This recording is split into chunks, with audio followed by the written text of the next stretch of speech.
Picture the dawn breaking on an ordinary morning, planting a gentle farewell kiss on your infant child's forehead, and setting out to pursue your ultimate passion. Except, you vanish without a trace. Investigators eventually locate your abandoned vessel. They discover your parked vehicle. They recover your scattered equipment.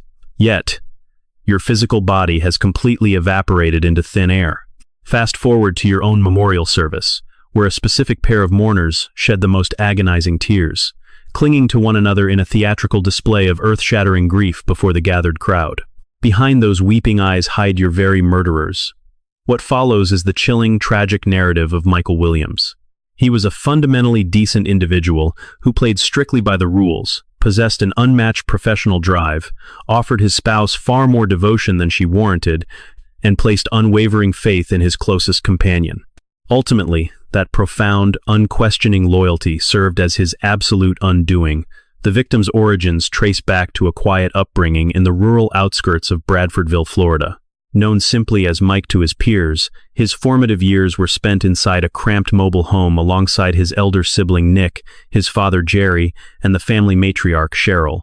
The patriarch earned a modest wage, navigating commercial motor coaches, while Cheryl operated an in-house childcare operation to ensure she remained ever-present when her sons returned from their afternoon classes. Financial abundance was a foreign concept to the household, yet they guarded their tightly knit familial bond with an unyielding territorial intensity. From the very beginning, his parents forged an ironclad pact. Their children would receive premier academic opportunities regardless of the severe financial strain. Consequently, they began hoarding every spare penny. Enduring extreme frugality and profound personal sacrifices, the couple paved the way for a brighter generational future, eventually enrolling both siblings in a prestigious local private academy known as North Florida Christian. Within those elite corridors, relentless ambition rarely went unrewarded. The young boy recognized this dynamic immediately, plunging himself headfirst into his academic and extracurricular pursuits. According to fond maternal anecdotes, he operated exclusively at a breathless sprint. A casual stroll simply did not exist within his energetic vocabulary. Perpetually rushing toward the next challenge, his enthusiasm ensured he arrived earliest and departed latest. As the elected student body leader and gridiron commander, he etched a permanent mark into the faculty's collective memory. Yet beneath the varsity jackets and impressive academic accolades, a much deeper, profound character trait truly defined his lasting legacy. His morality was incredibly pure. There was no theatrical altruism, no calculated virtue for an observing audience, merely an innate, unshakable decency radiating from his core. Childhood peers recall a fierce protector, a guardian who inserted himself into the crosshairs of campus bullies, willingly absorbing the conflicts of defenseless targets as if they were his own personal battles. Amidst that chaotic adolescent schedule of athletic drills and leadership summits, fate introduced him to a charismatic spirit squad member by the name of Denise Merrill. Striking and immensely self-assured, she established a deeply imbalanced dynamic right from the onset. He would exhaust himself providing, while she comfortably absorbed his limitless efforts. The psychological pattern was glaringly predictable. He actively pursued. He endlessly labored. He offered his entire soul, and she calmly took it all. Outside observers identified the subtle toxicity almost instantly. However, blinded by an all-consuming infatuation, the young romantic entirely ignored the structural flaws threatening his emotional foundation. Instead of questioning the integrity of the fragile relationship, he simply fortified it. During this identical era, an introduction was made to a local teenager identifying as Brian Winchester. Forging an unbreakable bond during their freshman year, this new companion exuded a relaxed, charismatic aura, a perpetually grinning figure who glided through adolescent life devoid of visible friction. Accompanying him was a romantic partner called Kathy, permanently cementing the four youths into an inseparable, intertwined social quartet. Shared weekend excursions, mirrored life trajectories, and identical aspirations painted a picturesque facade. Yet, superficial perfection possesses a notoriously deceptive, dangerous quality. It serves exclusively to conceal the dark rot festering below. By 1988, the group collected their academic diplomas, propelling themselves forward along society's meticulously pre-planned timeline. Enrolling at Florida State University, his ferocious drive caught the attention of a prominent property valuation firm, securing him a lucrative corporate position prior to even donning his graduation gown. Meanwhile, His closest confidant pivoted toward the complex underwriting industry, peddling coverage contracts and heavily capitalizing on his natural interpersonal magnetism. Continuing their deeply synchronized existence, the year 1994 saw both duos exchange sacred vows, maintaining the eerie tradition of executing every major life milestone in complete tandem.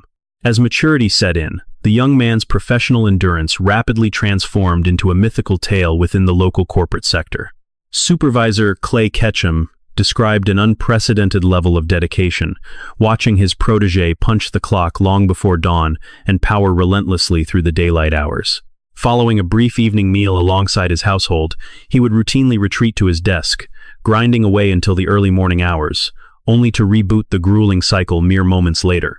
This obsessive compulsion reached a breaking point where management forcefully confiscated his facility access cards, desperate to prevent him from breaching the corporate headquarters during mandated weekend closures.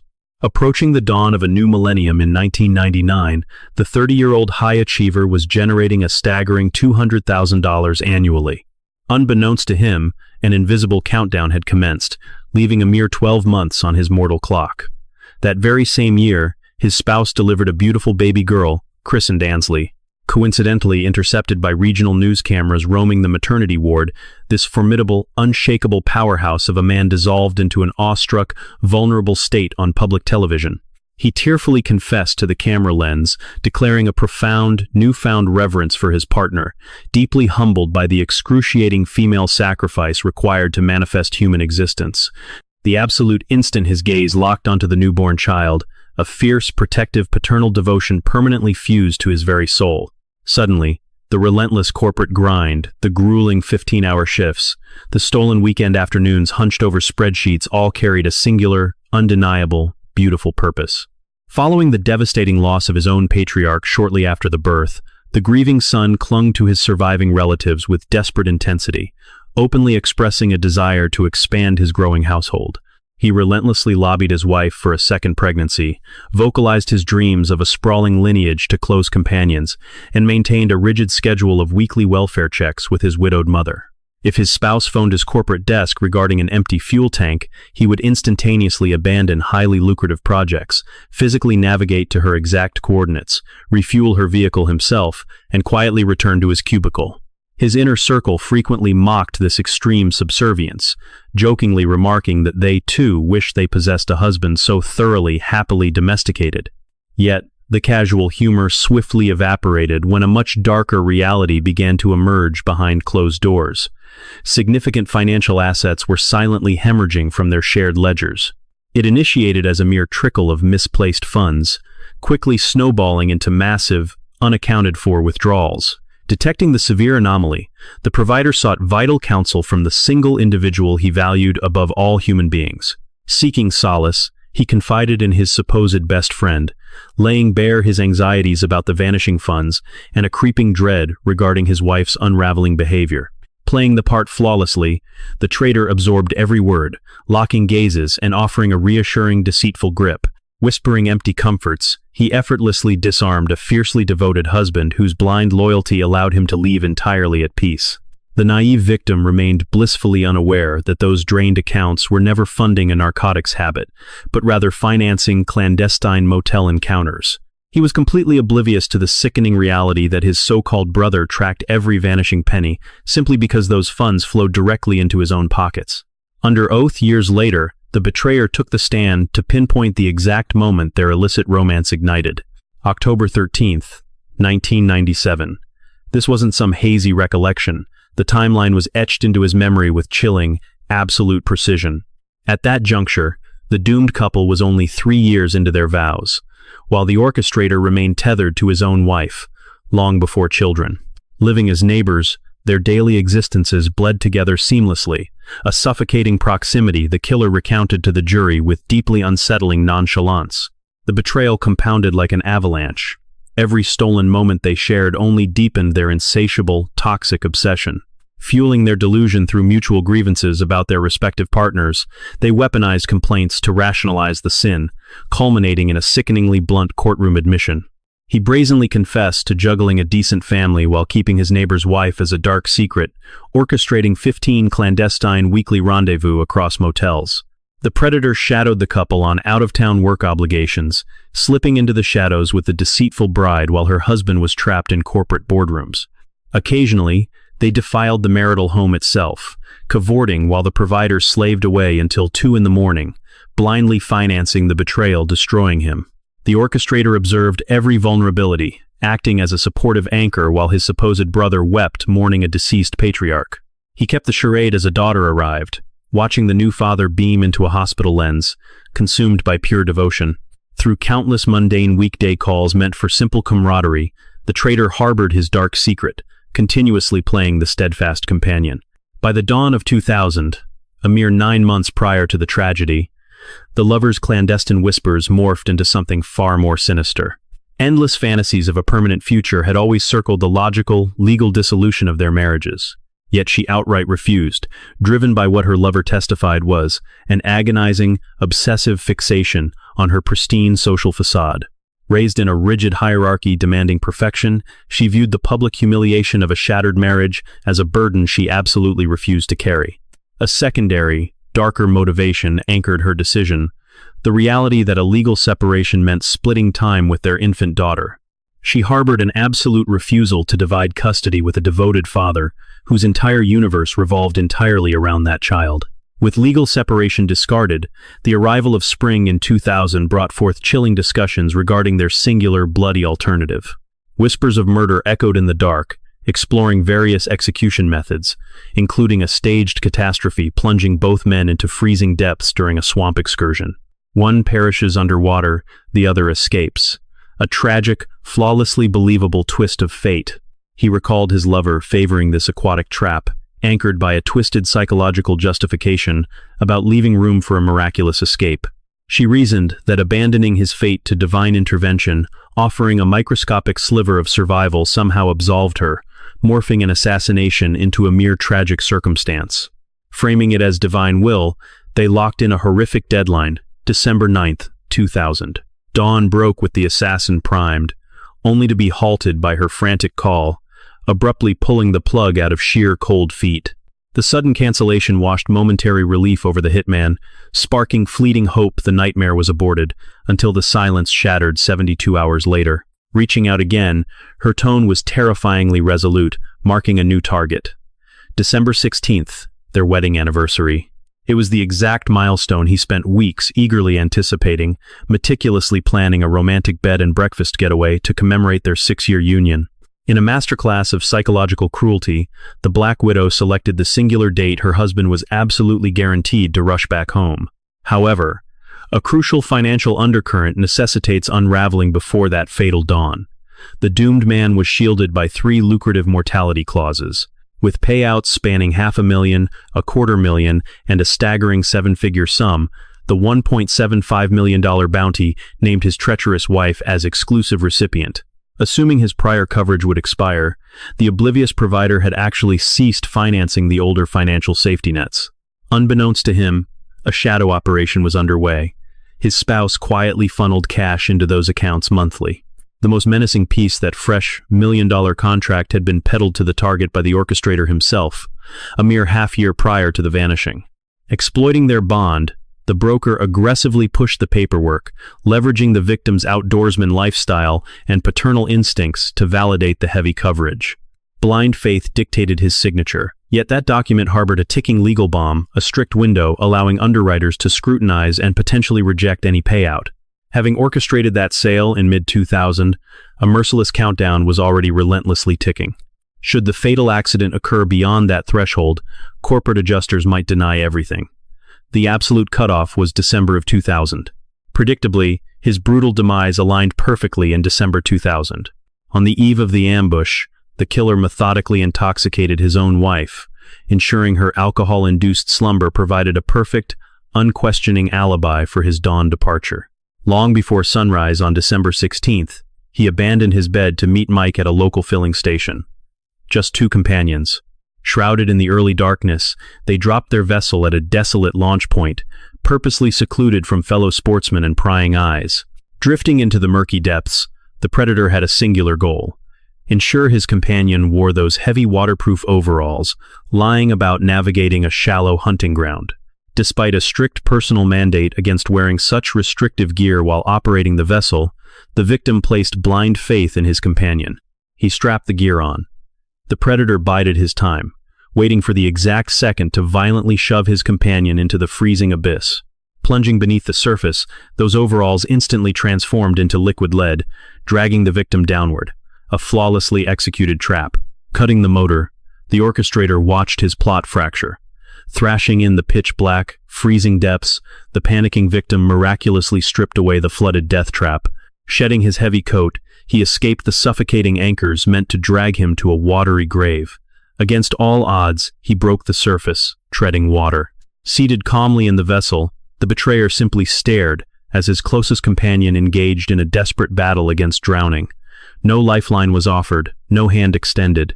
He shifted the craft just out of grasp, ensuring the exhausted swimmer clawed at empty ripples, while agonized screams echoed across the desolate marsh.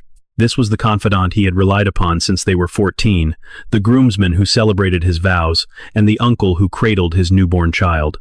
The very same individual who had shared countless meals at his table, offering perfectly timed nods and feigning absolute, unwavering loyalty over the years. As the desperate survivor shrieked for his supposed brother to save him, the killer quietly gripped his hunting firearm. Thrashing toward a cluster of submerged timber, the exhausted victim clung to the wood, still pleading for rescue as the vessel crept methodically in his direction. Gripping the rotting roots, shivering yet breathing, the victim looked up. The predator leveled the barrel and delivered a fatal blast directly to his skull. Fired at absolute zero distance, the marsh fell into a haunting silence before the murderer swiftly hauled the lifeless remains toward the muddy bank. Shoving the corpse into the rear of his vehicle, he callously pushed the empty watercraft back into the current, killing the power completely. Leaving the fuel topped off and a weapon sheathed inside, he painted a deceptive portrait of a solo excursion gone horribly wrong, then steered homeward. Finding his spouse entirely oblivious in slumber, he slipped beneath the covers. Hours later, he navigated to a local supercenter, purchasing a digging tool and thick plastic sheeting. He drove toward a completely desolate wilderness tract near Carr Lake, a chillingly silent expanse situated just 10 minutes from his own front door. Merely 5 miles from the victim's mother, he hollowed out the earth and concealed the remains of his lifelong confidant. Returning to his residence, he contacted his wife's father with a fabricated tale of sleeping in. Digital network logs perfectly corroborated his presence at the house that dawn. His airtight alibi was firmly established. Just a few hours later, the inevitable call came through, reporting the sudden disappearance. Without hesitation, the killer drove back to Lake Seminole, pretending to frantically scour the waters for the very corpse he had just interred near his own backyard. He paced the muddy edges, conversed smoothly with detectives, and shed calculated crocodile tears alongside a circle of grieving peers. At precisely 2:30 in the freezing blackness, he conveniently discovered the drifting vessel, complete with its untouched firearm and a fuel reservoir brimming to the top. The interior lacked soil, blood, or any trace of conflict. Whenever concerned bystanders inquired about his emotional state, he masterfully played the shattered survivor. The ensuing manhunt rapidly evolved into one of the most exhaustive missing person recovery operations ever witnessed within Florida's borders. Over 735 grueling labor hours spanning 44 days, authorities deployed 15 vessels, airborne units, subaquatic specialists, and scent hounds. Search teams drove steel rods deep into the submerged sediment every 6 to 8 inches, probing blindly. Sunken timber would yield a distinct, solid reverberation. Human tissue emits a uniquely horrifying, yielding sensation. Together, they meticulously scoured every microscopic fraction of the designated 10-acre grid. Their probes met empty mud because the victim never rested in those waters. Soon after, an official narrative was constructed to fill the void. Those wetlands teemed with apex predators. Throughout the recovery effort, observers counted anywhere from 15 to 20 massive reptiles gliding through the muck, silently monitoring. The authorities concluded, he tumbled overboard, his gear flooded, and he succumbed to a tragic, accidental drowning. They deduced the marsh's reptilian inhabitants, scavenged the corpse, erasing all evidence. An independent investigation agency even codified this grim hypothesis into their final report.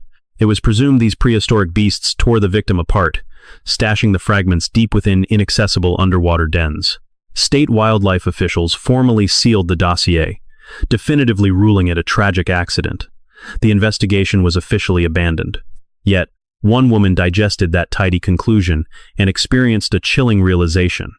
It wasn't the paralyzing sting of sorrow, but absolute fury. The victim's mother had harbored deep anxieties regarding that specific marsh for decades. Her son always offered identical reassurance. Reptiles remain entirely dormant in frigid temperatures. Waterfowl expeditions only occurred during bone-chilling freezes. Refusing to accept the lie, the grieving parent personally contacted a biological specialist for answers. The zoologist validated the exact premise her boy had preached. Amidst the freezing depths of December, those cold-blooded predators simply do not consume prey. Their metabolism slow to a near-paralytic halt. Furthermore, any theoretical strike would inevitably leave behind shredded fabric, bone splinters, or residual biological matter. It is biologically impossible for a reptile to entirely devour a 185-pound human during winter without scattering a shred of forensic proof. Digging deeper, the determined mother unearthed a terrifying statistical anomaly. Throughout the entire documented lifespan of that reservoir, authorities cataloged exactly 80 submergence fatalities. Without exception, every single previous victim was eventually recovered. Out of 80 documented incidents, Michael stood alone as the sole individual to evaporate without a trace. Shutting her journal, Cheryl embraced a chilling certainty. Her boy never perished in those murky waters. Yet the very individual weeping beside her at the vigil, clutching her fingers in apparent grief, possessed the exact coordinates of his hidden grave. Half a year following the vanishing, a set of fishing overalls miraculously surfaced on the water. They remained flawlessly pristine, devoid of algae, completely intact, and showing zero signs of decay. 48 hours afterward, authorities recovered his coat, discovering a perfectly legible sporting permit tucked securely within its interior pocket. An electric torch remained fully functional despite spending half a year submerged. Furthermore, the garments lacked a single puncture mark from recovery teams who had rigorously probed that precise zone, inch by inch, for 44 consecutive days. The truth was glaringly obvious. Those waterproof trousers had never rested at the bottom of that swamp for half a year. A perpetrator intentionally planted the gear, conveniently timed less than 30 days before the widow's scheduled tribunal, a critical hearing requiring a casualty confirmation to trigger a massive financial payout. Submitting her legal request, she swiftly secured judicial approval. A mere 6 months following his vanishing, Michael received a formal legal decree of mortality.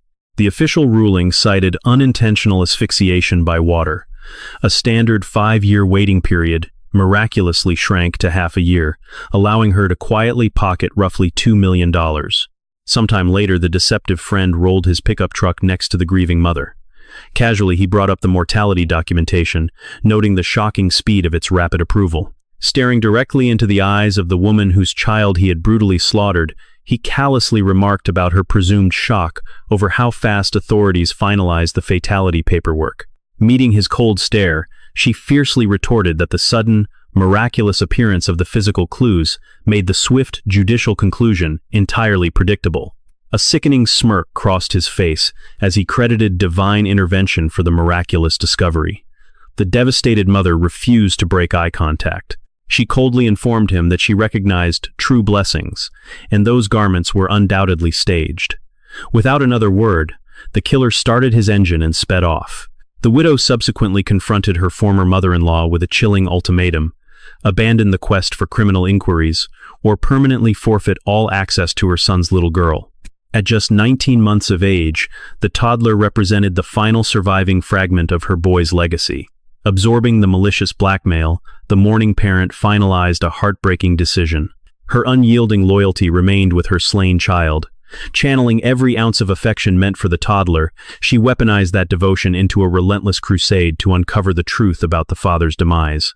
However, a sinister legal barrier paralyzed the investigation for 17 grueling years. By 2005, the betrayer dissolved his previous marriage and tied the knot with the wealthy widow. The treacherous couple settled comfortably into the very residence the victim had constructed and financed, sharing the halls where his orphaned little girl was currently blooming. The innocent child was now under the complete guardianship of the exact duo who had meticulously orchestrated her biological parents' cold-blooded execution. Thanks to regional judicial statutes regarding spousal privilege, their matrimonial bond effectively shielded them from mutual cross-examination. Their sinister, blood-soaked blueprint appeared utterly flawless. From the massive payout and fabricated clues to the airtight excuses and protective wedding vows, every single detail was masterminded perfectly, save for one fatal oversight. Neither killer anticipated the inevitable toxicity of a crumbling romantic union. By 2012, the fragile cracks in their unholy alliance began violently fracturing. A formal estrangement fractured their household in 2012. What followed was a 48-month cycle of futile counseling sessions, desperate voicemails, and completely hollow oaths of reconciliation. While the murderous husband grew increasingly frantic to salvage their blood-stained bond, his partner grew noticeably colder, establishing an impenetrable emotional distance. Fast forward to 2016. The formal legal separation neared its absolute conclusion. As for the desperate man who had pulled the trigger years ago, the icy sociopath who maintained perfect calm during a slaughter, a covert burial, and 16 years of family gatherings was suddenly unraveling. Adding to his severe psychological collapse, doctors had just given his mother a fatal prognosis. Furthermore, his adolescent boy outright rejected his custody, opting instead to reside permanently with his previous, long-suffering spouse. The entire stolen reality, the luxurious existence he had secured by executing his closest companion, evaporated into nothingness. To make matters worse, his estranged wife aggressively ignored his frantic communications. On the 5th of August, 2016, the widow exited her residence, slipped behind the steering wheel, and commuted toward her office. It mimicked a perfectly mundane, uneventful start to the day. Suddenly, a sinister rustling echoed from the rear passenger area. Glancing backward, she watched her soon-to-be ex-husband violently breach the divide, lunging directly toward the driver's cabin. Gripping a loaded firearm, he ruthlessly shoved the cold steel barrel against her torso before a scream could escape her throat. His demand was simple and terrifying: keep navigating the vehicle. Maintaining a steady course, she brazenly ignored his aggressive navigation commands. Instead of veering into isolation, she navigated the automobile straight into the bustling asphalt of a local commercial drugstore. It was a massive, highly visible arena monitored intensely by digital surveillance grids. Surrounded by heavy civilian foot traffic under the blazing sun, she finally threw the transmission into park. Her terms were absolute and non-negotiable. Their conversation would only happen within this highly exposed perimeter. The armed captor suddenly found his violent intentions completely neutralized by the environment. Committing atrocities beneath rolling lenses and dozens of civilian eyes simply was not viable. Consequently, they remained confined in the cabin for 45 tense minutes, his finger still lingering near the trigger, engaging in a desperate dialogue. Tears streamed down the broken gunman's face as he lamented his utter ruin, frantically swearing that inflicting physical harm upon her was never his true objective. He begged for the legal separation to be voided, yearning for the comfortable illusion he once possessed. Demonstrating chilling composure, the hostage softly validated his twisted, desperate affection. Manipulating his fragile psychological state, she assured him redemption and romantic reconciliation were entirely possible. She offered zero resistance, instantly validating every single delusional thought that escaped his mouth. Applying the exact same psychopathic emotional control she had masterfully utilized for decades, she successfully diffused his rage. Once his manic panic subsided, she quietly chauffeured him back to his personal vehicle. Stepping out onto the pavement, he retrieved a horrifying collection of hidden cargo from her back seat: a large plastic sheet, highly toxic chemical disinfectants, and a heavy blunt instrument. This dark arsenal revealed a profoundly terrifying truth. A peaceful conversation was absolutely never his primary agenda. Observing the removal of the murder kit in deafening silence, she lingered until his taillights completely faded into the distance. Instantly, she redirected her route straight toward local law enforcement headquarters. Inside the precinct walls, she officially accused her enraged spouse of forcible abduction at gunpoint. However, a sharp detective instantly recognized the true, earth-shattering magnitude of this catastrophic fracture. This extended far beyond a standard marital dispute or an enraged lover wielding a firearm. This was the monumental psychological vulnerability authorities had desperately craved for a grueling 16 years. It took merely hours for the Florida Department of Law Enforcement to step into the fray. These were the veteran detectives who had lived and breathed Mike's disappearance for years, agonizing over every glaring anomaly and fractured alibi. They knew the lingering shadows of December 16th, 2000. Placing Denise in the interrogation room, they spent 3 grueling hours deploying every psychological tactic. Detectives laid out the scheduling reality. Brian had approached her vehicle armed with a tarp, bleach, and a hammer. That wasn't a conversation, it was a hunt, and he would absolutely strike again. Her survival, they warned, hinged entirely on her full confession. Across the table, Denise remained a statue, eyes dead, posture rigid, utterly devoid of emotion.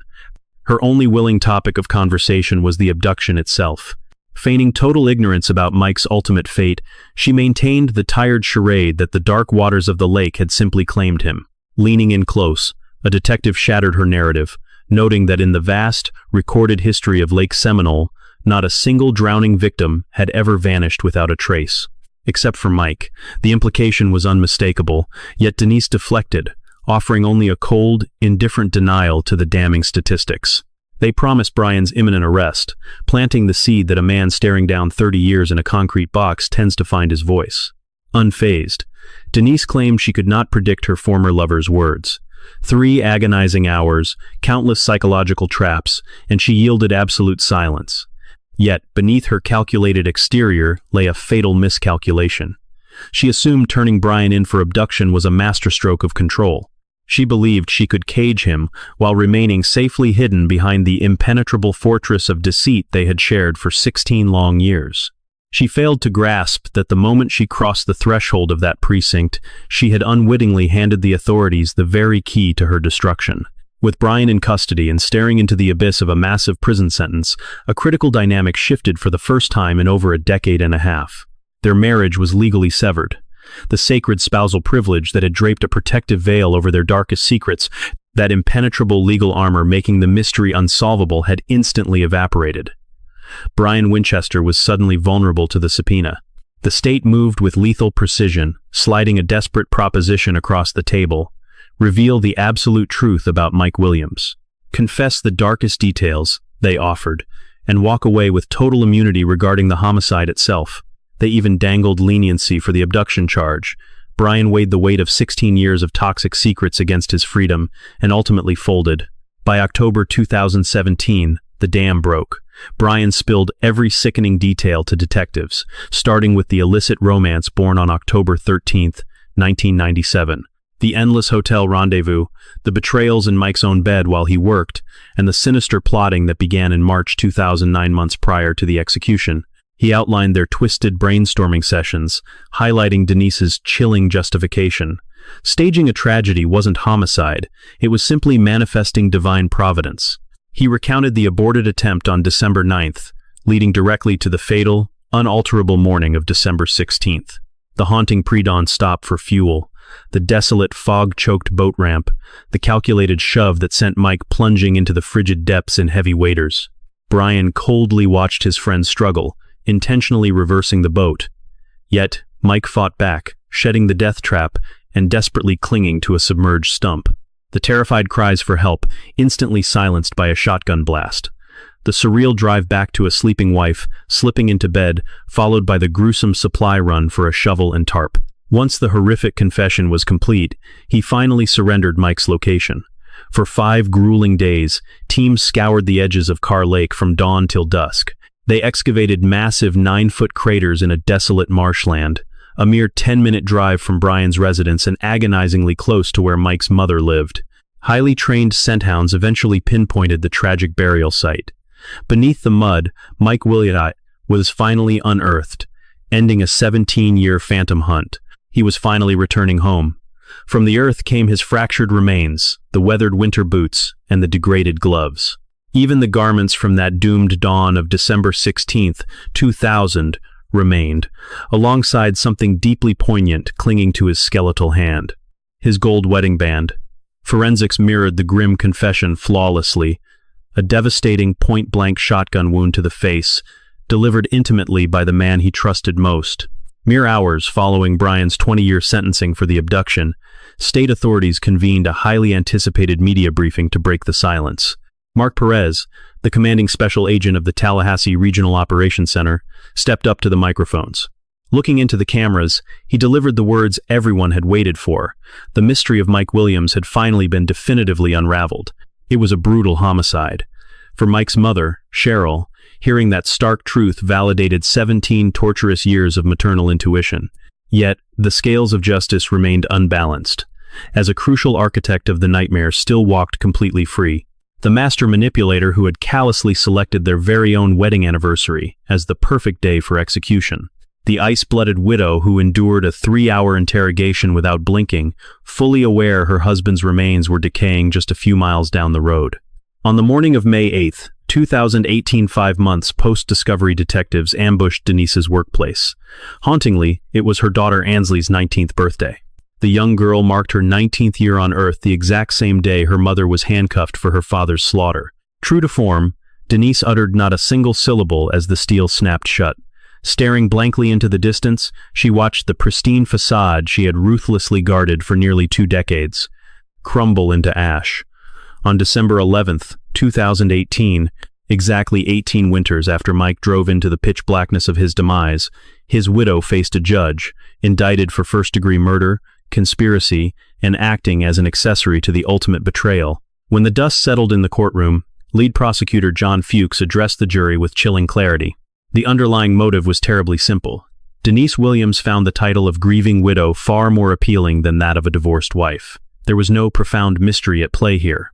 A public separation carried a stigma she refused to bear, nor was she willing to divide custody of her child or surrender a single cent of the wealth Mike had sacrificed 15 hours a day to accumulate. She desired total control of the assets, along with Brian, so she meticulously orchestrated a lethal scheme. That dark conspiracy concluded with her husband, buried in a concealed grave a mere 5 miles from where his own mother lived, his gold wedding band still resting on his cold hand. On the opposing side, defense counsel Ethan Way formulated a highly unconventional courtroom strategy that, theoretically at least, made perfect legal sense. Taking the stand under oath, Brian Winchester freely confessed to executing the fatal deed himself, placing an admitted killer squarely in front of the jury. Consequently, Way took a massive legal risk rarely seen in criminal trials, stripping away all lesser offenses, dismissing manslaughter, solitary conspiracy, or accessory charges, leaving the jury with a strict all-or-nothing mandate. The entire defense rested on a single, precarious, psychological pivot. He asserted the state entirely lacked the evidence to show Denise orchestrated the execution, painting Brian as a rogue actor operating entirely on his own. Way boldly proclaimed aloud in the courtroom that his client was merely an oblivious victim who tragically married her late husband's destroyer, a massive roll of the dice. For grueling hours on the stand, Winchester laid bare their illicit romance, the dark preparations, and their twisted religious rationalizations, noting how their initial December 9th attempt was aborted. Then came the chilling recount of December 16th, the early morning fuel stop, the cold boat ride, the heavy hunting gear, and ultimately, Mike desperately clinging to a submerged log before the final, deadly blow. As the confessed triggerman graphically detailed ending the life of his closest companion with a point-blank strike, a heavy, suffocating silence fell over the gallery. The crushing weight of the testimony impacted every soul present, save for a singular exception. Denise herself, who remained anchored at the defense table while her former lover spoke. Her posture remained entirely rigid, betraying no physical reaction, no subtle wince, and absolutely no weeping. She offered zero emotion as her betrayer exposed their secret intimacy, outlined their lethal blueprint, and recounted maliciously reversing the watercraft just out of a drowning Mike's desperate grasp. Even as the court heard the gruesome specifics of the concluding strike, she maintained a terrifying, statue-like composure and complete psychological mastery. During his final address to the room, the state's attorney stepped forward and aimed a sharp, accusatory finger straight toward the defendant. He implored the jurors to recall the profound agony filling the air when Winchester detailed the assassination of his closest confidant, noting how visibly shaken the entire gallery had been. Yet, as he pointed out, a solitary figure absorbed those horrific details with an eerily blank expression, blinking at nothing, her eyes completely dry. He identified that ice-cold presence as none other than Denise Williams, leaving a lingering chill before the defense began their ultimate rebuttal. Way hammered on the glaring absence of forensic ties linking his client to the tragedy, emphasizing the complete void of biological traces, genetic material, or captured audio proving her involvement. The entire prosecution, he argued, balanced precariously on the self-serving narratives of an admitted killer who secured a legal shield simply by pointing the finger. It was the classic tale of a cornered criminal spewing whatever lies were necessary for self-preservation, a scenario Way insisted was the very definition of reasonable doubt. The jurors retreated to weigh the evidence for 8 tense hours before returning, with a devastating conclusion on the primary charge of lethal conspiracy, a firm conviction. The subsequent charges, including post-incident accessory, yielded identical verdicts, confirming that the high-stakes defense strategy had imploded spectacularly across all 3 counts. Absorbing the catastrophic outcome, the newly convicted woman remained frozen at the defense table, her gaze locked forward in the same emotionless trance as she absorbed the triple conviction. Uttering 0 words and refusing to make eye contact with a single soul, she awaited her fate. But the legal proceedings demanded one final, critical voice. Taking the floor before the magistrate, a weary but resolute Cheryl Williams finally seized the moment she had battled 17 agonizing years to achieve. She was the woman who had endlessly paced public pavements, drafted countless pleas, and funded annual newspaper notices, enduring every psychological torment the defendant had manufactured without yielding an inch. Ultimately, that relentless crusade had brought her directly to this courtroom lectern. Locking eyes with the presiding official, she detailed spending nearly 2 decades aggressively dialing authorities, posting desperate flyers, and meticulously organizing her personal investigations into a massive binder. She recalled standing on busy intersections, violently waving homemade placards bearing her boy's face, even enduring verbal abuse from local clergy who felt her desperate vigil disrupted their congregations. Her staggering dedication included dispatching exactly 2,600 individual appeals to the state's highest executive office, begging for state intervention to locate her missing child. Law enforcement had casually dismissed her, pushing a convenient narrative of a tragic boating accident involving local wildlife, openly mocking her suspicions as the ramblings of an unhinged mother. Allowing a heavy silence to settle in the room, she firmly declared her identity as a relentless warrior, refusing the label of a helpless casualty. Maintaining an unshakable cadence, she delivered a haunting sentence that perfectly encapsulated nearly 2 decades of psychological torture into one vivid nightmare. Addressing the bench, she confessed that every attempt at sleep brings forth a terrifying vision, her boy desperately holding onto a rotting log in the pitch-black waters, realizing his closest companion is there to slaughter him. The phantom echoes of his dying cries for rescue, combined with her inability to save him, would be a permanent psychological scar, a profound statement that left the entire judicial chamber paralyzed.